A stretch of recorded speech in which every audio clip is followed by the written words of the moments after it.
안녕하세요. 한방정보통의 김남식 원장입니다. 두통 있으신 분들 굉장히 많으실 거예요. 짧게 지나가는 두통을 경험하시는 분들도 있고 늘 습관적으로 머리가 아파요 라고 호소하시는 분들도 있습니다. 오늘 이 시간에는 만성 두통, 오랫동안 아픈 두통에 대해서 그 원인은 무엇인지에 대해서 한번 알아보고 만성 두통을 해결할 수 있는 치료 방법은 어떤 것들이 있는지에 대해서도 한번 알아보도록 하겠습니다.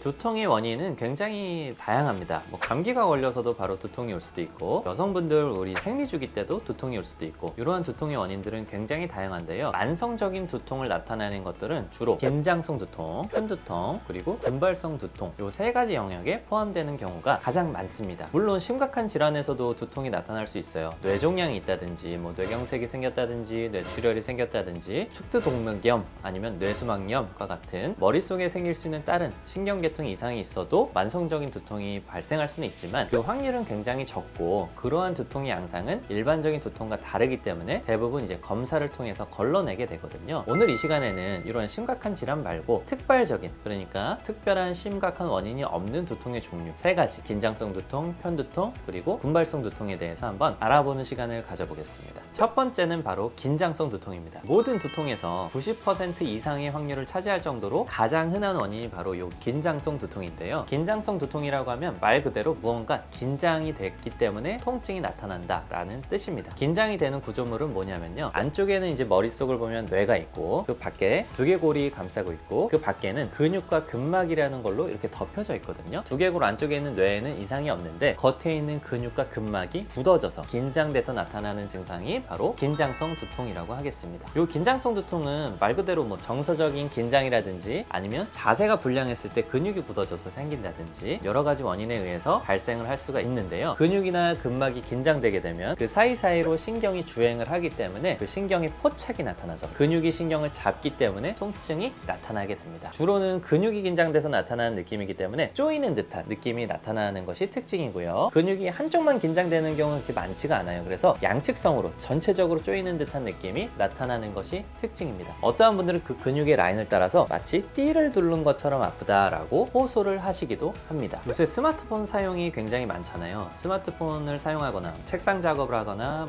책을 읽거나 공부를 하는 자세, 다 앞으로 기울여지는 자세를 취하게 되는데요. 앞으로 기울여지는 자세를 취하게 되면 후두하 근육이라고 해서 머리 맡에 있는 근육들이 굉장히 강하게 긴장이 되게 되고, 그것을 따라서 두피에 있는 모든 요 근막이 같이 굳어지게 됩니다. 요게 긴장성 두통, 특히나 현대인들의 긴장성 두통을 나타내는 가장 큰 원인이다 라고 보고하고 있는 연구도 있습니다. 또한 불안이나 카페인 복용 같은 것들도 긴장성 두통을 더 가중시킬 수가 있거든요. 그래서 이러한 것들도 긴장성 두통의 하나의 원인이 된다는 점을 기억해 주시면 좋겠습니다. 두 번째는 바로 편두통입니다. 편두통이라고 하면은 한쪽 머리가 아픈 것을 편두통이라고 알고 계시는데요. 의학적으로 사용하는 용어인 편두통은 한쪽 머리가 아픈 것을 뜻하는 게 아니고 굉장히 심한 통증 증후군을 바로 편두통이라고 부릅니다. 편두통은 이제 편두통 발작이라고 표현을 하기도 하는데요. 발작적으로 증상이 심하게 나타나기 때문에 편두통 발작이라는 용어를 사용하게 됩니다. 그래서 편두통 발작이 나타나게 되면은 일단 전조 증상을 가지고 있어요. 뭔가 본인이 울렁울렁 거린다든지 아니면 빛이나 소리에 뭔가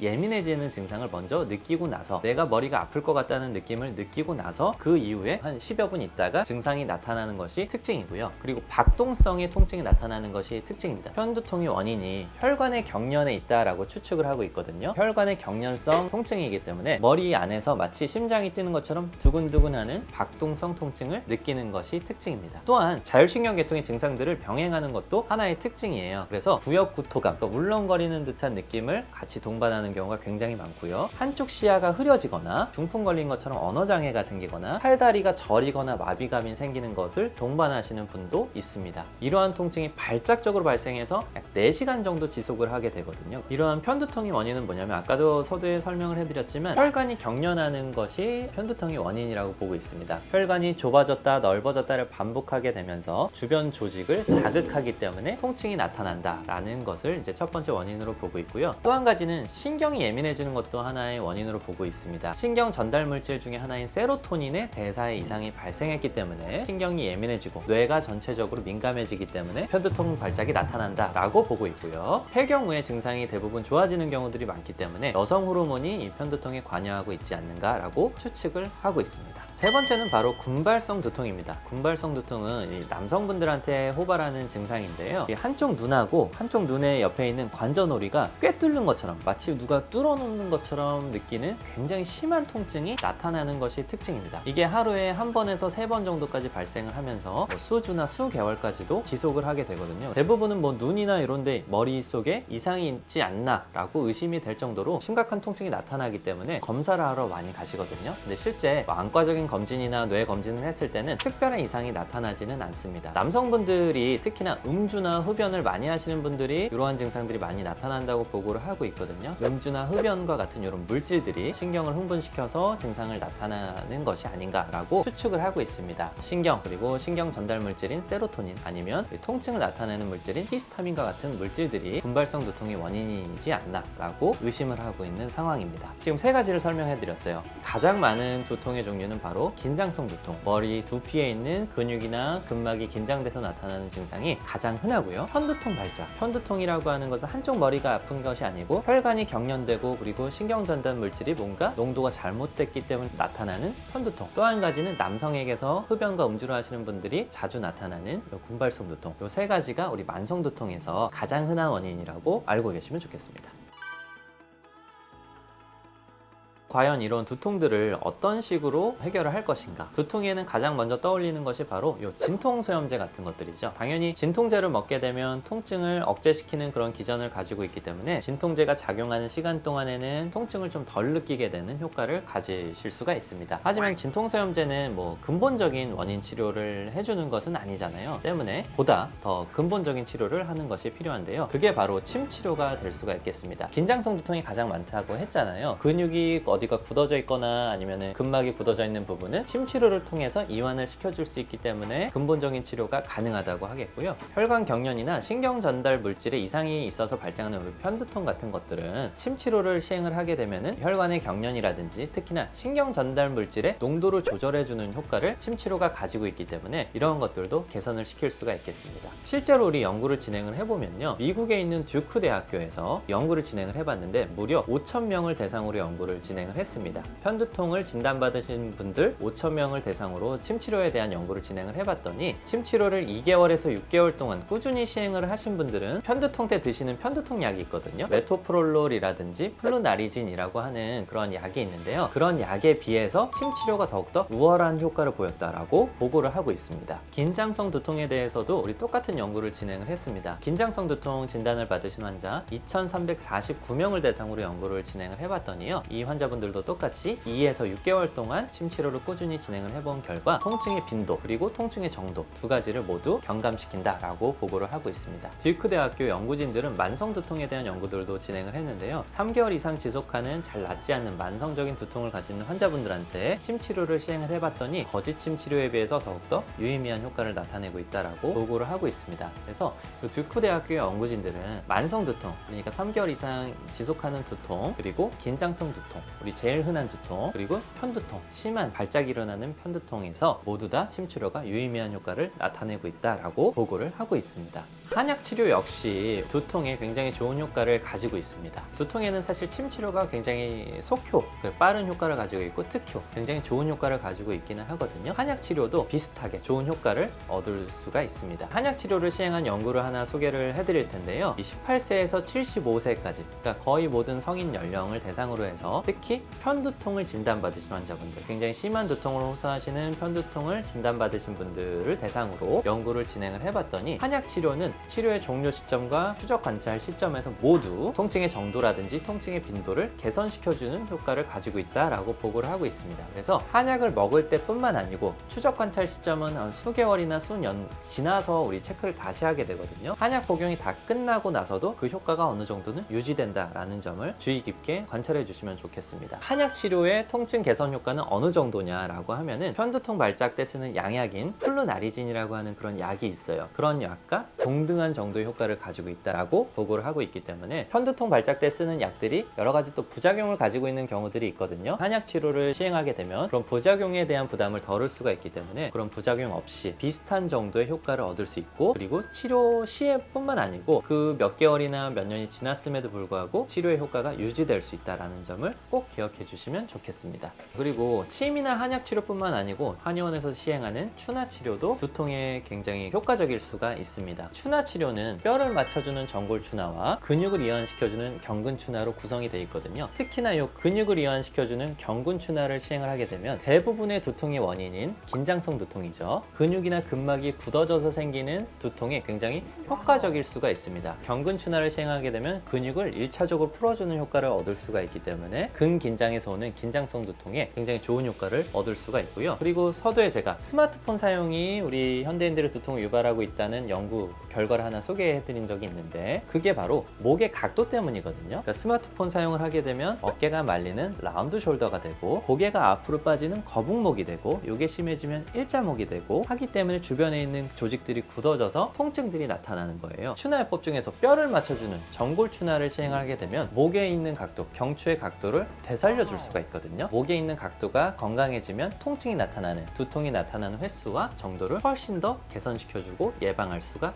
있겠습니다. 편두통에도 우리 추나 치료가 굉장히 좋을 수가 있는데요. 편두통은 혈관의 수축과 이완이 굉장히 빈번하게 나타나게 되거든요. 그러니까 혈관이 경련된다라고 생각하시면 비슷해요. 근데 추나 치료를 시행하게 되면 뇌로 가는 혈류량이 훨씬 더 원활해질 수가 있기 때문에 편두통을 개선시켜주는 효과도 동시에 얻을 수가 있겠습니다. 지금까지 완성적인 두통, 개괄적인 것에 대해서 설명을 해드렸고 치료에 있어서 침, 그리고 한약, 추나요법 같은 것들이 도움이 될 수 있다는 점을 설명을 해드렸습니다. 두통이 발생했을 때 그런데 굉장히 특징적인, 특이한 두통들이 발생을 할 수가 있어요. 특이한 두통, 어떤 심각한 질환이 의심되는 두통이 발생을 했을 때는 바로 응급실을 방문하셔서 검사를 진행을 하셔야 되거든요. 그러한 두통의 양상은 어떤 것들이 있는지에 대해서 한번 말씀드려보고자 합니다. 병원을 빨리 방문해야 되는 두통이 되겠죠. 첫 번째는 바로 평생 동안 한 번도 느껴보지 못한 통증이 발생했을 때 그렇습니다. 굉장히 심한 통증, 내가 한 번도 느껴보지 못한 두통이 발생했다는 것은 뭐냐면 특히 지주막하 출혈과 같이 안쪽에 있는 뇌출혈이 갑자기 발생했을 때 머리에 누가 망치로 꽝 때린 듯한 심한 두통이 나타나게 되거든요. 이러한 경우에는 뇌출혈이 의심될 수 있는 상황이기 때문에 안쪽에 있는 동맥과리 같은 게 터졌을 수가 있거든요. 바로 응급실을 방문하셔서 빠르게 검사를 시행하셔야 치료에 임하실 수가 있다는 점을 기억해 주시면 좋겠고요. 또 한 가지는 통증이 점점 심해지는 두통도 바로 병원을 가보셔야 됩니다. 오늘은 좀 아팠는데 내일은 더 아프고 일주일 있다가 더 아프고 3개월 있다가 더 아프고 점점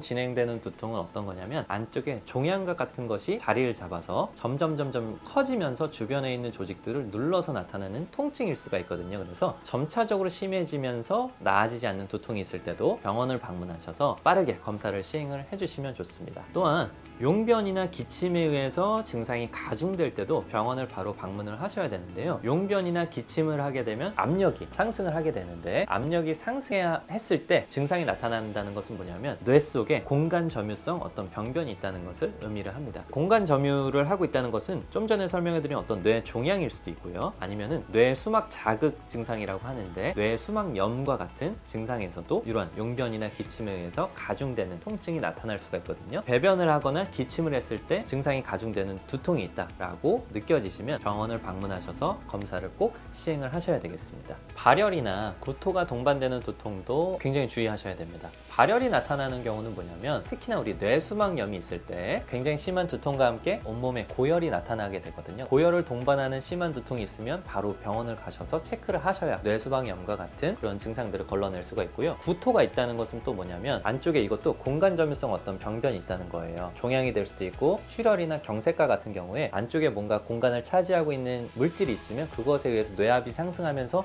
구토가 나타나게 되거든요. 구토를 동반하는 심한 두통이 나타날 때도 병원을 꼭 방문을 하셔야 됩니다. 그리고 운동이나 감각이 결손됐을 때도 그렇습니다. 어디 갑자기 팔다리에 힘이 쭉 빠진다든지 감각이 어디가 느껴지지 않으면서 두통이 나타나는 경우가 있거든요. 그러한 경우에도 뇌의 병변을 의심할 수가 있어요. 뇌경색이나 뇌출혈과 같은 것들이 생겼을 때 한쪽 편마비가 생기면서 언어에 이상이 생기면서 두통이 동반되는 특징을 가지고 있거든요. 그래서 한쪽에 뭔가 감각이나 운동의 결손이 나타났을 때도 꼭 병원을 빠르게 방문하셔야 빠른 치료가 가능하다고 하겠습니다. 마지막으로 시력이나 보행이나 그리고 균형 장애가 나타났을 때에도 빠르게 병원을 방문을 하셔야 됩니다. 시각을 담당하는 영역이나 균형이나 보행을 담당하는 뭐 손해와 같은 영역에 뇌에 병변이 생겼을 때 이러한 증상들이 또 나타날 수가 있거든요. 이러한 것들이 나타났을 때는 주저없이 빠르게 병원을 방문하셔서 검사를 시행하셔야 골든타임을 놓치지 않을 수 있다는 점을 꼭 생각해 주시기 바라겠습니다.